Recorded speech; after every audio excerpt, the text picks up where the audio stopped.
मध्य प्रदेश के छिंदवाड़ा जिले में जहरीली कफ सिरप से 22 मासूम बच्चों की हुई दर्दनाक मौत के विरोध में मध्य प्रदेश कांग्रेस कमेटी के आह्वान पर गुरुवार को कांग्रेस कमेटी ने गुना जिला चिकित्सालय के चिल्ड्रन सेक्शन के सामने धरना प्रदर्शन किया। कांग्रेस नेताओं ने मध्य प्रदेश की भाजपा सरकार पर तीखे हमले किए और स्वास्थ्य सेवाओं की बदहाली को भी उजागर करते हुए मध्य प्रदेश के स्वास्थ्य मंत्री का इस्तीफा मांगा। प्रदर्शन को संबोधित करते हुए कांग्रेस नेताओं ने छिंदवाड़ा की घटना के लिए सीधे मध्य प्रदेश शासन को जिम्मेदार ठहराया। उन्होंने कहा कि प्रदेश में भ्रष्ट और गूंगी सरकार बैठी है जो पूरी तरह से मानवीय संवेदनाओं को भूल चुकी है। उन्होंने सवाल उठाया कि जिन परिवारों ने अपने बच्चों को खोया है उन पर क्या बीत रही है, लेकिन सरकार ने बच्चों की मौत पर संवेदना तक प्रकट करना उचित नहीं समझा, केवल एक एफआईआर दर्ज कर अपना पल्ला झाड़ा। कांग्रेस ने मांग की कि यदि मुख्यमंत्री में थोड़ी भी शर्म है तो उन्हें प्रदेश के स्वास्थ्य मंत्री का इस्तीफा लेना चाहिए। उन्होंने कहा कि मध्य प्रदेश के अयोग्य स्वास्थ्य मंत्री राजेंद्र शुक्ल को स्वयं नैतिकता के आधार पर इस्तीफा दे देना चाहिए। अस्पताल में लिफ्ट लगाई जाती है, ब्लड प्रेशर के मरीज, हार्ट के मरीज, महीनों तक आपकी लिफ्ट ठीक नहीं होती।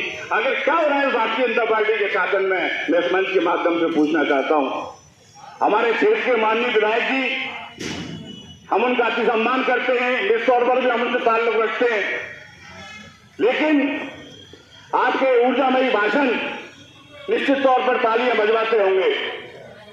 कभी क्रिकेटरों को लेके, कभी खिलाड़ियों को लेके, तो कभी कांग्रेस से भाजपा में गए वरिष्ठ भाजपा नेताओं को लेकर न जाने क्या क्या आप सीधाकशी करते रहते हैं। योग्य विधायक हैं, मैं उनका पूरा सम्मान करता हूं, पर मैं उनसे यह भी उम्मीद करता हूं इन 22 नौनिहाल बच्चों की मौत पे काश आपने इस शब्द को प्रदेश के स्वास्थ्य मंत्री की कहा था, तब आपकी राष्ट्र के प्रति और देश के प्रति सजगता को मैं साधुवाद करता, सलाम करता। हम बात करें चिकित्सा के क्षेत्र में, हम खड़े हैं पूरे देश की जनता को देश के प्रधानमंत्री माननीय नरेंद्र मोदी जी के नेतृत्व में बहुत जोर से ठगा जा रहा है, बहुत जोर से छला जा रहा है। आम गरीब और मध्यम परिवार के लोग नरेंद्र मोदी जी देश की लाल किले की प्राचीर से जब घोषणा करते हैं कि देश की जनता के लिए 5 लाख का इलाज आयुष्मान योजना में मुफ्त है, मैं पूछना चाहता हूं माननीय प्रधानमंत्री जी से, भारतीय जनता पार्टी के देश और प्रदेश की सरकार से और उन मरीजों से जो आयुष्मान का फायदा लेते हैं, किन किन मरीजों को आज पूरे 5 लाख रुपए की राशि का फायदा मिला। मैं पूछना चाहता हूं मध्यम और गरीब परिवार के लोगों से, जब हम निजी अस्पतालों में जाते हैं जहां लिखा रहता है कि आयुष्मान कार्ड मान्य है, उस परिवार के परिजनों से पूछिए, उनके रिश्तेदारों से पूछिए, उस गरीब बेटे से पूछिए कि अस्पताल वाले आयुष्मान कार्ड को लेकर मरीज और उसके परिजनों की क्या स्थिति करते हैं। दवाइयों के पर्चे तक नहीं देते, राशि जरूर पूरी ले लेते हैं। क्यों? अगर उनके पर्चे दे देंगे हरी भाई साहब, डॉक्टर साहब त्रिपाठी जी, तो आप सजे आदमी आपके हमारे जैसा प्रिंट मीडिया में आकर, इलेक्ट्रॉनिक मीडिया में आकर पूछेगा कि माननीय प्रधानमंत्री जी, हम 1.5 लाख रुपए की दवा अस्पताल में देकर आ रहे हैं, ये पर्चा है, ये आपकी कैसी आयुष्मान योजना है? तो राम के नाम पर कब तक आप इस देश में आम जनता को ठगोगे?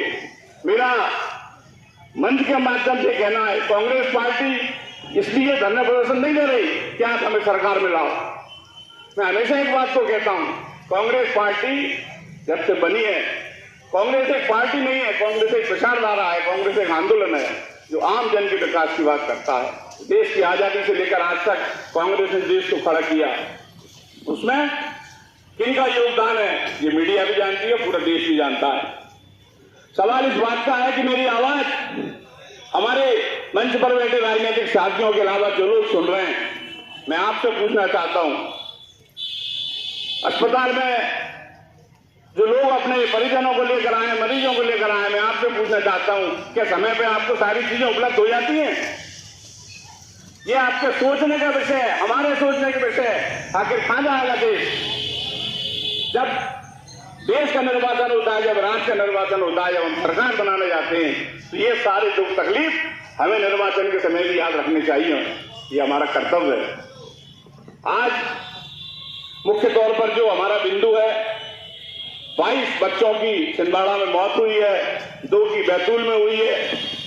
मैं ये पूछना चाहता हूं, किस तरह की तकनीकी व्यवस्था केंद्र की स्वतः की जो समन्वय है दवाइयों का, जो आप तकनीकी रूप से दवाइयां आती हैं, कैसी आपकी लैबें हैं, किस तरह का रसायन पदार्थ केमिकल मिला था कि हमारे नौनिहाल बच्चे उन दवाइयों को कप सिरप को पीकर काल के कपाल में जीवन के लिए समा गए।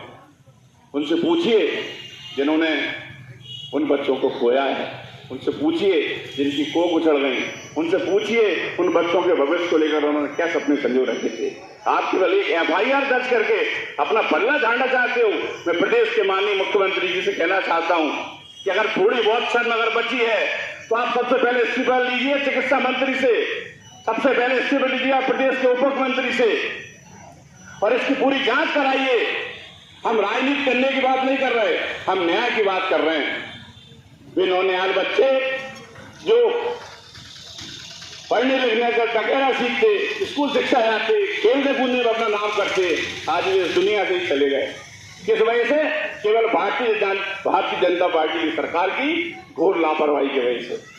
बहुत ज्यादा बोलने का वक्त नहीं है, बातें तो बहुत सारी हैं। मैं इस मंच के माध्यम से समूची कांग्रेस परिवार की ओर से उन बच्चों के प्रति एक बार पुनः शोक संवेदना व्यक्त करता हूं और ईश्वर से प्रार्थना करता हूं कि उनको जो असहज दुख, उनको जो इतनी वेदना, इतनी पीड़ा इस भारतीय जनता पार्टी की सरकार की कारगुजारी और लापरवाही से मिली है, ईश्वर उन परिवारों को शक्ति और संबल प्रदान करे।